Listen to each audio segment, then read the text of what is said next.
And with the opposition claiming that the Prime Minister spends too much of time abroad and not in Parliament, Sushma Swaraj, the External Affairs Minister, hit back, saying that the Prime Minister has been spending enough time in the national interest travelling abroad.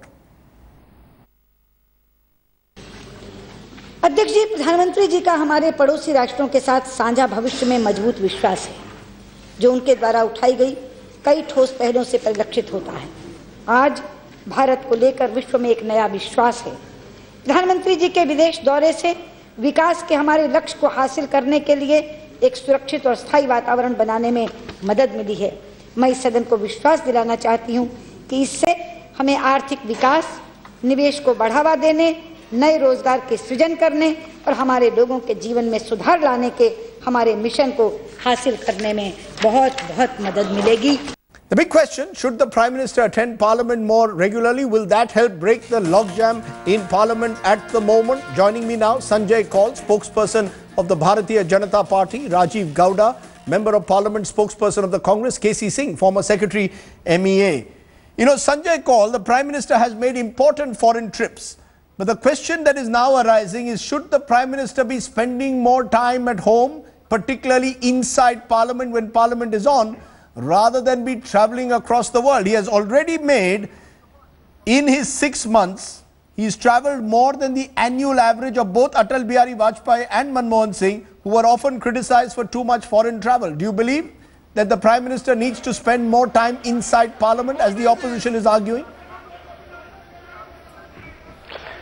No, I believe the Prime Minister needs to do what is necessary for the country, which includes strategic relationships that need to be in place, both for security as well as economic reasons. And I think that the idea that there is a stipulated time that the Parliament, that the Prime Minister must spend inside the Parliament for some opposition friends to be satisfied is downright impossible to even understand. It's almost a churlish attempt at trying to limit his attempts at fixing the problems that the last 10 years of the UPA rule have created. Do not forget that we are coming. Do not forget that we are coming out of. Yes. Go ahead. I said, do not forget that we are coming out of a zone in which we have been pushed due to the paralysis both at policy front, politically, and we need everything on the table at this point in time. You have a Prime Minister who is achieving, and by all admissions, by your own admission, more than anybody else has in longer periods of time. Can I now take that, because you used the word churlish, and many are saying, Rajiv Gowda, that the opposition's attempt to suggest, for example, Derek O'Brien saying the Prime Minister must take a visa now to come to Parliament, Anand Sharma raising the question of an absentee Prime Minister, and Sitaram Yechuri also claiming that the Prime Minister needs to spend much more time inside Parliament. Is that being churlish?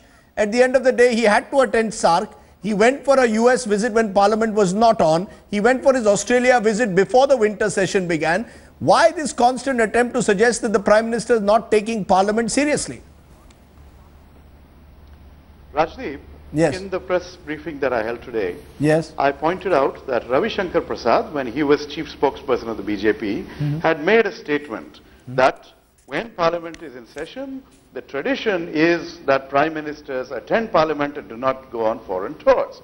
What happened to that tradition? Why has that been jettisoned? Can the Prime Minister not schedule his trips in such a manner that he would also be able to attend Parliament? There was SARC last week. Arrange the Parliament schedule in such a manner to ensure that he is there, present and willing to take on the kinds of questions that we would ask him.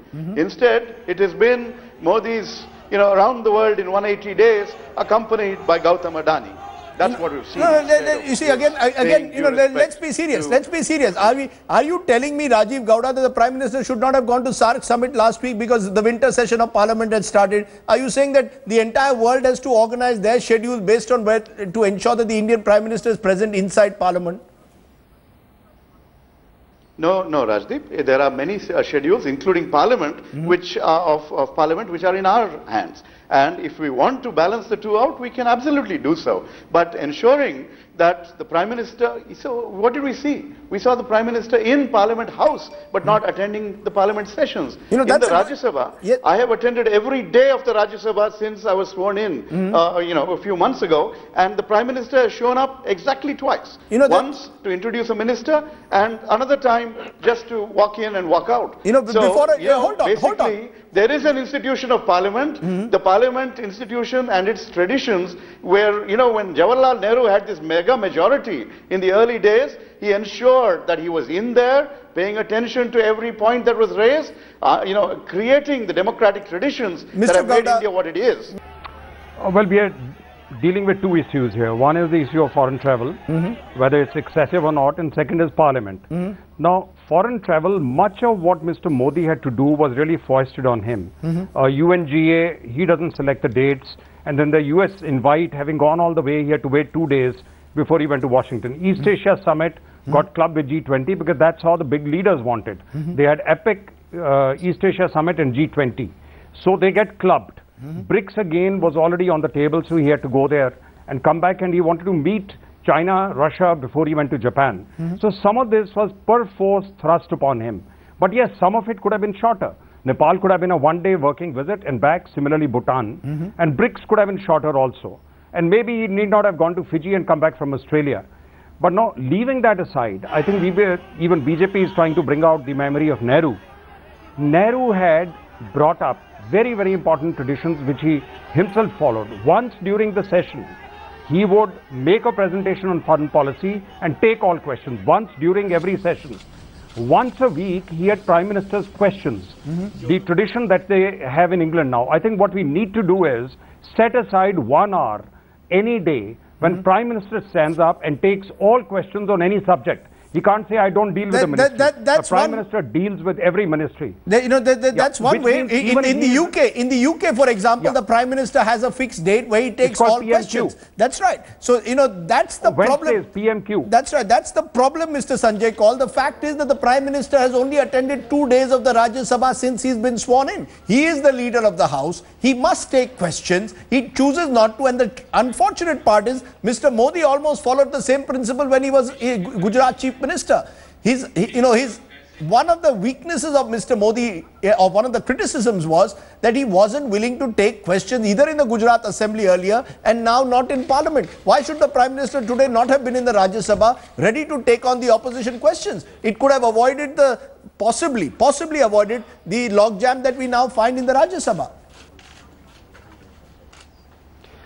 You know, if you are going to create logjams on issues such as this, which do not correspond to the view that we hold about the importance of some of the critical factors that have been ignored during the UPA rule, then any excuse is good.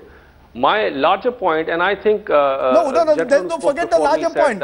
Forget the larger point. At the moment, tell me, why couldn't the Prime Minister have been in the Rajya Sabha today? What stopped Mr. Modi from being in the Rajya Sabha? What stops him from taking any questions in Parliament? My answer to you is, why are you prejudging him on this? It's completely possible that a schedule is worked out when this is completely arranged. My question is simply this: why are you dictating why are you dictating the schedule of the PM if, for instance, he is actually executing functions that are far more important than discussing today inside whether a member should be expelled or not? Knowing full well that this is not something which is rationally based on anything except, the freedom of expression. Mr. The argument of the members of opposition has merely been that we would like to create disturbance, we won't have any excuse is good enough. You know, that's the important point to note here, and let me just finish this quickly. The important point to note here is that each of the trips that Mr. Modi has undertaken have certain deliverables attached to them.